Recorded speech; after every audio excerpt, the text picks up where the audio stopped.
रूस ने एक बार फिर अमेरिका, यूरोप और नेटो देशों को चेताया है। रूस ने एक बार फिर अपने विरोधियों को सीधे तबाह करने की धमकी दी। राष्ट्रपति पुतिन के बेहद करीबी और रूस के विदेश मंत्री सर्गेई लावरोव ने चेतावनी के साथ परमाणु युद्ध की धमकी देते हुए कहा कि रूस से जंग करने वाले देश समझ लें, बहुत जल्द परमाणु विनाश वाला तीसरे विश्व युद्ध शुरू हो जाएगा और इसमें रूस से जंग करने वाले देश तबाह हो जाएंगे।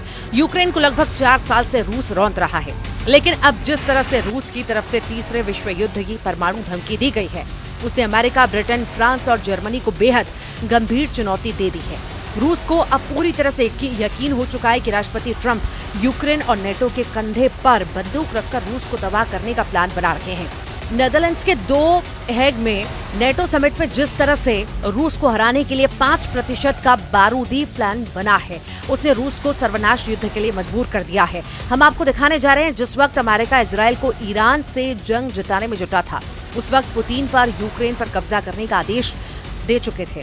यहाँ तक कि पुतिन ने रूस से कट्टर दुश्मन जर्मनी पर हमले शुरू करा दिए। रूस की जासूसी एजेंसी KGB ने जर्मनी में घुसकर हमले किए हैं, ऐसे दावे किए गए हैं। अब ऐसे हालात में परमाणु युद्ध होकर रहेगा, ये कहना गलत नहीं होगा। रूस ने लगभग 4 साल की जंग में साबित कर दिया कि रूस को ईरान नहीं है जिससे यूक्रेन नेटो के 32 देशों के साथ मिलकर हरा दे। रूस के कमांडर कोई ईरानी कमांडर नहीं है जिन्हें आसानी से मारा जा सके। रूस दुनिया का वो देश है जिससे सीधी जंग करने में अमेरिका तक के होश फाकता है। राष्ट्रपति पुतिन जैसा सख्त जुनूनी नेता ने यूक्रेन में अब तक 4 प्रांतों पर अपना कंट्रोल कर लिया है, जबकि एक प्रांत पर कंट्रोल करने के करीब है। ताजा आंकड़ों के मुताबिक रूस सेना 27% इलाका यूक्रेन का जीत चुका है, जिसमें यूक्रेन का वो इलाका भी है जिसे यूक्रेन का सफेद सोना कहा जाता है।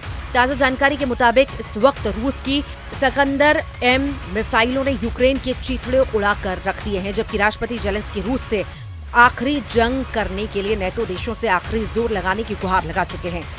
हेड में नेटो समिट के दौरान जेलेंस्की और ट्रंप की 50 मिनट की मीटिंग और नेटो के 32 देशों ने जिस तरह से रूस से अगले 10 साल तक जंग करने की तैयारी शुरू की है, उसने रूस को परमाणु युद्ध के लिए मजबूर करना शुरू कर दिया है।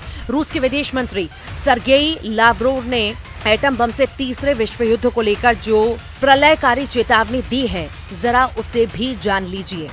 रूसी विदेश मंत्री सर्गेई लावरोव ने एक नई चेतावनी जारी की है कि परमाणु प्रलय घड़ी आधी रात के करीब आ रही है और तीसरे विश्व युद्ध की आम चर्चा हो रही है।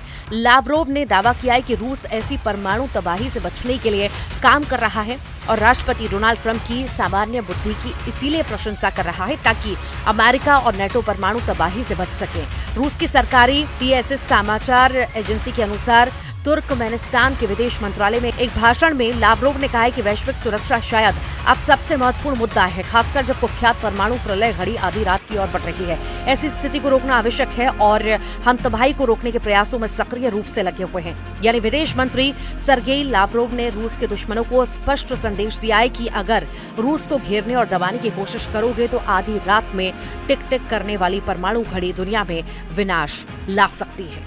रूस के पास सबसे ज्यादा परमाणु हथियार हैं। रिपोर्ट्स के मुताबिक 5500 से ज्यादा परमाणु हथियार रूस के पास मौजूद हैं, जबकि अमेरिका के पास 5044 परमाणु हथियार है। लेकिन यहाँ सवाल परमाणु हथियारों की संख्या का नहीं है बल्कि हिम्मत का है, क्योंकि रूस अब यूक्रेन जंग में दौर में पहुंच चुका है, जहां उसे यूक्रेनी सेना के साथ साथ नेटो, यूरोपियन यूनियन, अमेरिका के साथ मिलकर घेरने में लगे हैं। ऐसी स्थिति में पूरी संभावना है कि अगर रूस को लगा उसका वजूद खतरे में है तो वो अपने दुश्मनों पर परमाणु हमला करने में जरा भी नहीं चूकेगा। रूसी जनता यूक्रेन के अलावा 3 देशों को अपना कट्टर दुश्मन मानती है। रूस में एक सर्वे हुआ जो मॉस्को स्थित स्वतंत्र शोध संस्थान लेवाडा केंद्र ने किया है। इस सर्वे में 1613 रूसी नागरिकों से बातचीत की गई थी। उनके मुताबिक यूक्रेन के अलावा रूस के कट्टर दुश्मन अमेरिका, ब्रिटेन और जर्मनी है। इस सर्वे में 55% रूसियों ने जर्मनी को सबसे बड़ा दुश्मन बताया, जबकि ब्रिटेन को 49 रूसियों ने अपना दुश्मन बताया। तो वहीं यूक्रेन को 43% रूसियों ने दुश्मन बताया, तो वहीं अमेरिका को 40% रूसियों ने अपना दुश्मन बताया। इस सर्वे में रूस का नंबर 1 दुश्मन जर्मनी माना गया, जिससे सबसे ज्यादा रूस परेशान है, जबकि दूसरे नंबर पर रूस का दुश्मन ब्रिटेन को माना गया है। तीसरे नंबर पर यूक्रेन को दुश्मन माना गया है, जिससे जंग चल रही है, जबकि यूक्रेन का जंग में शुरू से साथ देने वाले अमेरिका को दुश्मन नंबर 4 माना गया। जर्मनी को रूस का दुश्मन नंबर 1 मानने के पीछे कई कारण है। यूक्रेन युद्ध के दौरान जर्मनी ने पश्चिमी देशों की अपेक्षा ज्यादा सक्रिय भूमिका निभाई।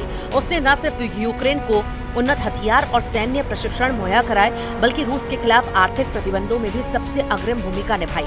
जर्मनी ने अपने पारंपरिक शांति नीति के दायरे से बाहर जाकर यूक्रेन को टैंक, एयर डिफेंस सिस्टम और आर्टिलरी सिस्टम तक पहुंचाई है। यही नहीं, नॉर्ड स्ट्रीम गैस पाइपलाइन में विस्फोट के बाद भी जर्मनी ने जिस तरह का स्टैंड अपनाया, उसे रूसियों ने विश्वघात के रूप में लिया है। इसीलिए रूस की नजर में इस वक्त रूस का दुश्मन नंबर 1 जर्मनी है। नेटो के 32 देशों में शामिल जर्मनी रूस की आंखों की किरकिरी बन चुका है।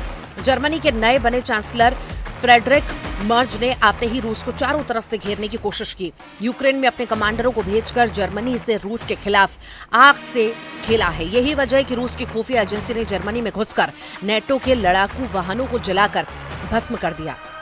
खबर के दावों के मुताबिक रूस ने नाटो पर हमले तेज कर दिए हैं। दावा किया जा रहा है कि जर्मनी के एयरपोर्ट में जर्मन सैन्य वाहनों को आग के हवाले कर दिया गया।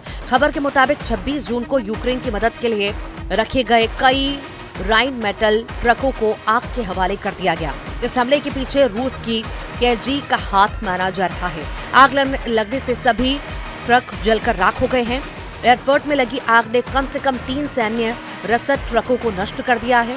स्थानीय मीडिया और रक्षा विश्लेषकों का मानना है कि जर्मनी पर ये एक तरह से रूस का पहला हमला है। 1200 से ज्यादा दिनों से रूस यूक्रेन जंग चल रही है। हालात ये हो गए हैं कि नेटो के 32 देश मिलकर भी यूक्रेन को जंग नहीं जिता पाए। इधर लगभग 4 साल की जंग में ऐसा पहली बार हुआ है जब रूस पर आरोप लगाए गए हैं कि रूस ने नेटो देश जर्मनी पर हमला कर दिया और उनके फौजी ट्रक को जलाकर भस्म कर दिया। इस हमले के बाद से जर्मनी और नेटो के 32 देश सख्ते में हैं। इस बीच रूस का क्रू मिसाइल मिशन यूक्रेन की सुरक्षा को भारी पड़ रहा है। एडवांस स्कैंडर M मिसाइल अमेरिका निर्मित पैट्रियट प्रणाली को बुरी तरह से दबा कर रही है, जबकि रूस tornado S rocket launcher smart हथियारों से यूक्रेनी ठिकानों पर हमला कर रहे हैं।